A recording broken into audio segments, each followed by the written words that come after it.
really loves a woman, he will go all in for her, especially if he sees the woman as being unique or being an object that's hard to get. And this had to be the case for a guy like Jeezy. He's dating Jeannie Mai, somebody that's Asian, somebody that comes from a different community, and somebody that's already successful. And a lot of guys, we get excited when we get something new.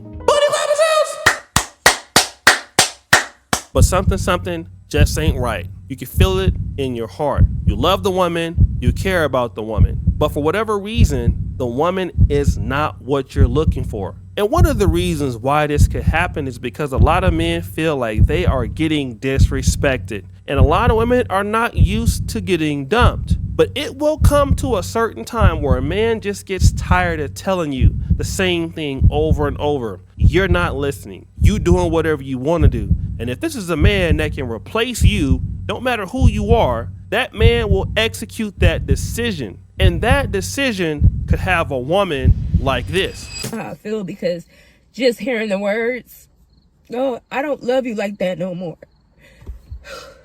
I don't love you like that no more. I don't care about you like that no more like I used to. Like, you my baby mama. We got kids and everything, but I don't want you like that no more. I want to be with her. I love her." And I just remember me begging him, like, "Please don't go. I don't have nobody else. Please don't go.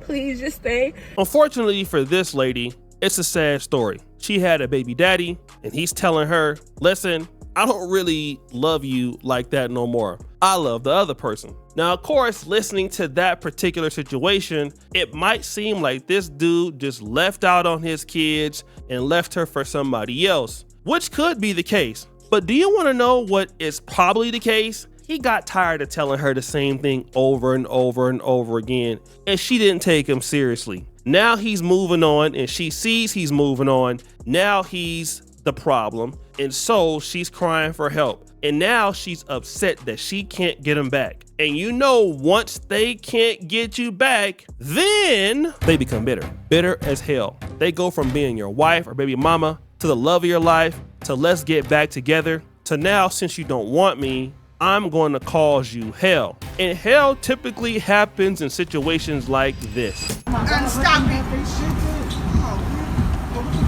It's on camera. Hi.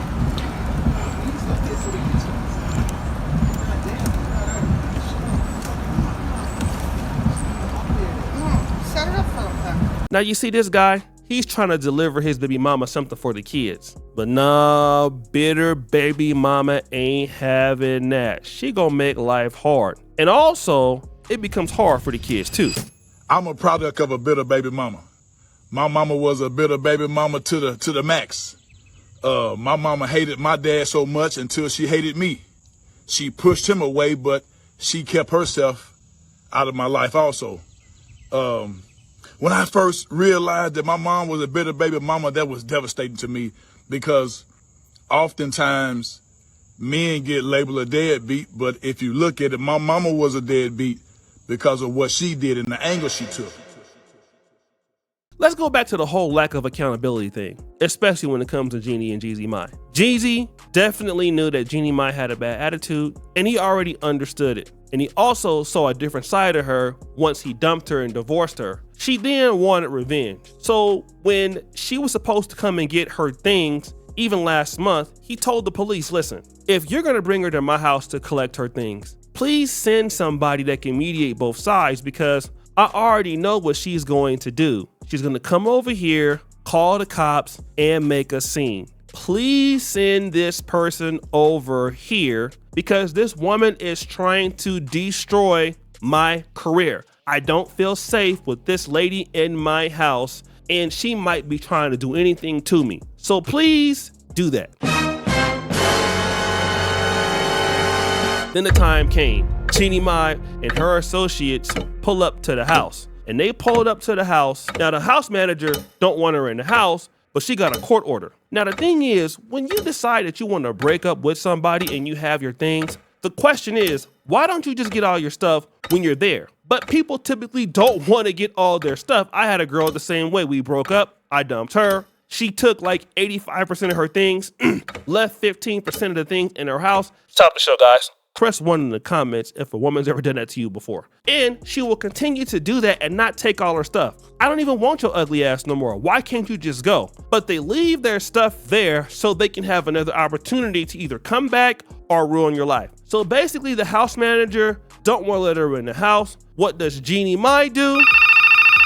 Call the police. They called the police. Now what is she accusing? Her boxers are wet, personal items are damaged, mouse traps are set in the garage. All of these things happened to get her stuff back. This is what she's talking about. And again, a lot of people are turning on Jeannie Mai because again, this didn't have to be this way. Could the house manager have basically played a part in this? Sure. But we do know that Jeannie Mai has been trying to ruin Jeezy's life for the last year and a half. What am I really trying to say with this, guys? Number one, you need to understand when you get with a woman and you break up with her and you don't want to be with her anymore and you try to be amicable, it's not like it is with men. You see, some of us as men, we can take getting dumped. We can take being hurt. We understand that. And in fact, a lot of us as men, we use it as motivation like, oh, you gonna dump me? Oh, okay, I'm gonna show your ugly ass. Let me go out there and get rich. Then you go out and get rich and you actually go out and become successful. And this is the situation that really helps you as a man. But some women can't understand that and then they can't take that. So now their goal is to go ahead and make your life miserable. Again, I always tell this story. Story time! I knew a dude in Oakland, or knew about a dude that lived around Oakland. I believed he lived in a city called Antioch, okay? He was a firefighter. Now, at the time, he was in firefighter training school. He was married with a lovely wife. Stop the show. She was skinny thick too. She had some tickle bitties, by the way. They had a baby. And things were not going right. She actually fell in love with another guy who was a little bit older. And he was an Oakland cat, you know, always in the clubs and stuff like that. So she was telling this dude, listen, I don't want to be with you no more. I want a divorce. The guy was begging, like, yo, I want my family. I want to be with you. I'm about to finish firefighter school. Like, let's stay together. She wasn't having that. Dude had to go. So boom. Bro had to go back and live with his mama house, right? Grown dude, he like 6'3", 6'4", in his mama house in an apartment looking hella dusty. He graduates school, he finished school, he works real hard at the fire academy, buys a new house in Antioch, Pittsburgh area. At the time, the house was like $500,000. That house may be worth $800,000 now. He finds a new chick, gets married, claps cheeks, has another baby.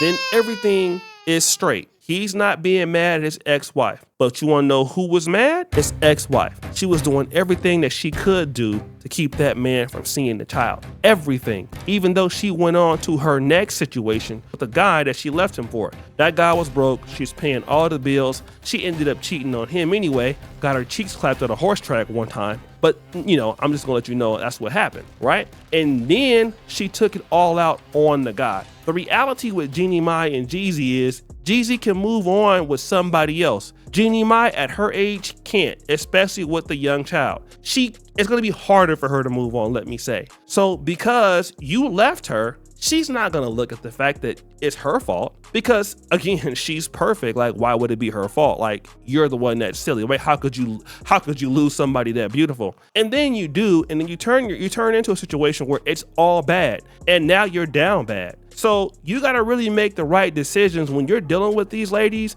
and you're trying to choose up and you think you got the one. You better make sure that she can do one thing before you marry her or be with her in the long-term relationship: accountability. Because you cannot clap somebody's cheeks into making them accountable. I know you think you can. I used to think I can until I got smart. And ain't no wee in the world gonna make a lady that ain't unaccountable become unaccountable. You can clap cheeks until the resurrection happen and you can do whatever you want. Listen, you ain't gonna make nobody unaccountable accountable. You can't do it. You can try, you will always fail. So guys, what do you think? It's your boy, O'Shea Duke Jackson, back at it again with another episode of The Celebrity Junk. I really appreciate you for all that you do. Subscribe, hit the bell. We're out.